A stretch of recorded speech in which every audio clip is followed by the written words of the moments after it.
Dinesh e rickshaw चलाता था और उसकी पत्नी रामेश्वरी एक ढाबे वाले के लिए पराठे बनाने का काम करती थी। एक दिन दिनेश रिक्शा लेकर जाने लगता है तो रामेश्वरी उसे आवाज देते हुए कहती है, सुनो, मुझे चिंकी और चाहत को स्कूल के लिए तैयार करना है। अरे तो कर लो, मैं क्या मना करता हूँ। आप ये पराठे लेते जाओ, रास्ते में वो रंगा सेठ के ढाबे पर देते जाना। ठीक है, ले आओ। दिनेश और रामेश्वरी दोनों पति पत्नी बड़े मेहनती थे और उनकी मेहनत के कारण उनका घर ठीक से चल रहा था। समय पर खाना मिल जाता था और बच्चे भी पढ़ लिख रहे थे। चिंकी और चाहत बेटा, तुम दोनों खूब पढ़ो। अगर पढ़ोगे तो राजाओं के जैसा जीवन जियोगे, समझे? ठीक है माँ, देखना मैं पढ़ लिख कर अफसर बनूंगा। और मैं डॉक्टर बनूंगी माँ। शाबाश मेरे बच्चों, भगवान करे तुम दोनों की इच्छाएं पूरी हों। बेचारे गरीब पति पत्नी दिनेश और रामेश्वरी अपने बच्चों को लेकर न जाने क्या क्या सपने देख रहे थे, मगर होता तो वही है जो ईश्वर चाहता है। ईश्वर कुछ और ही चाह रहा था। एक दिन दिनेश स्टैंड पर रिक्शा लगाकर चाय पीने के लिए जाता है तो अचानक ही एक कार के सामने आ जाता है। कार उसके एक पैर को कुचल कर निकल जाती है। एक आदमी कहता है, अरे अरे, बेचारे दिनेश की टांग जख्मी हो गई।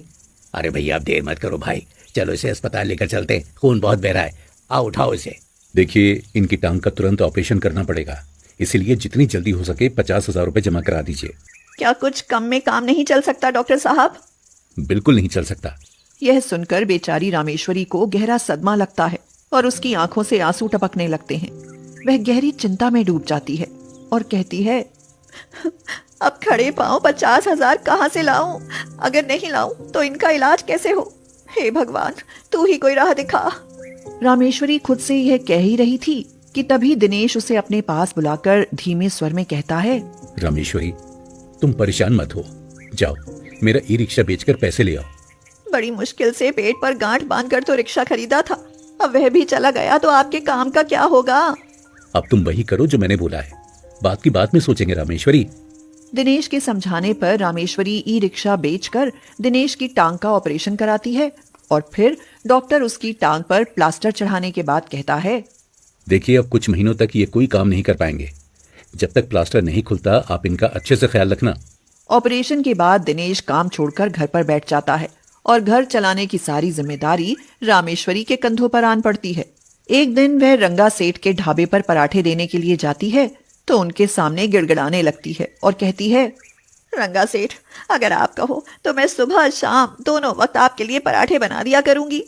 माफ करना रामेश्वरी बहन, हमारे यहाँ पराठे बस सुबह ही चलते हैं, इसीलिए शाम के वक्त पराठे हम नहीं बनवा सकते। ठीक है सेठ, मैं चलती हूँ। यह कहकर रामेश्वरी घर आ जाती है और घर आते ही दिनेश कहता है, रामेश्वरी, मेरी दवा खत्म हो गई है, बाजार जाकर दवा तो ले आना। आप चिंता मत कीजिए, मैं दवा ले आऊंगी। रामेश्वरी यह कह ही रही होती है कि तभी चिंकी और चाहत कहते हैं, माँ, हमारे स्कूल की फीस भर दो।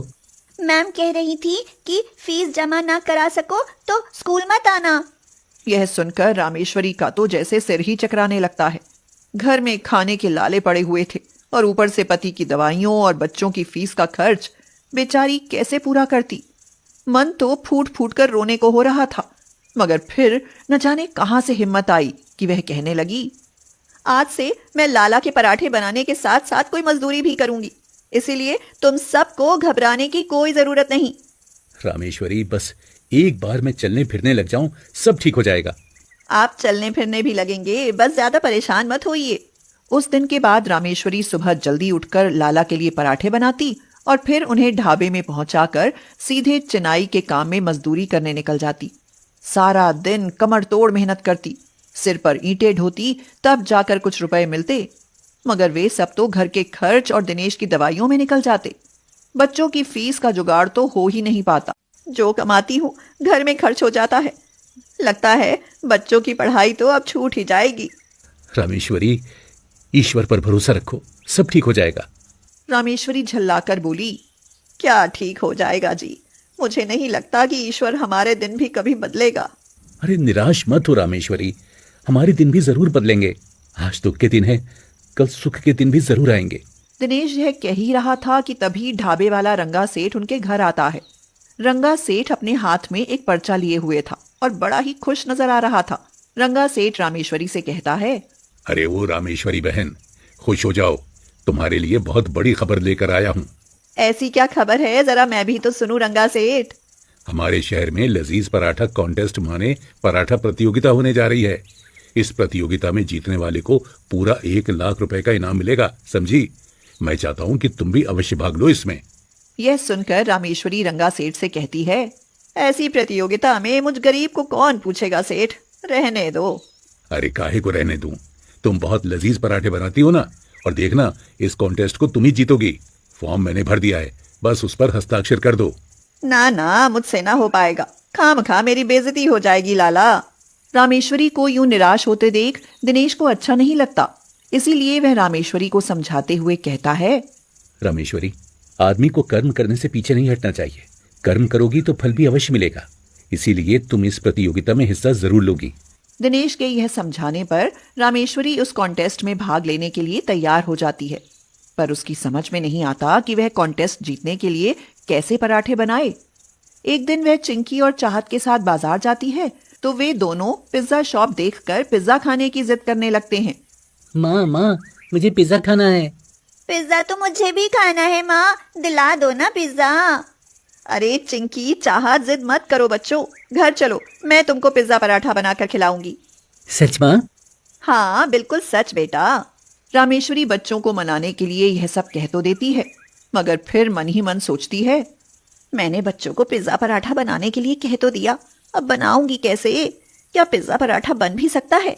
क्यों ना बनाकर तो देखूं, हो सकता है बच्चों को पसंद आ जाए। यही सोचकर रामेश्वरी एक दुकान से पिज्जा बनाने का सामान खरीदती है और फिर घर जाकर पिज्जा पराठा बनाती है। उसके हाथ से बना पिज्जा पराठा खाकर बच्चे खुशी से उछलने लगते हैं। चाहत कहता है, अरे माँ, पराठा तो बहुत बढ़िया बना है। ऐसा मजा तो पिज्जा खाने से भी ना आए माँ, जैसा मजा तुम्हारे पिज्जा पराठा खाने में आ गया। जब दिनेश पिज्जा पराठा चखता है तो वह भी हैरान रह जाता है और रामेश्वरी से कहता है, अरे रामेश्वरी, तुम्हारा पिज्जा पराठा तो वाकई कमाल का है भाई।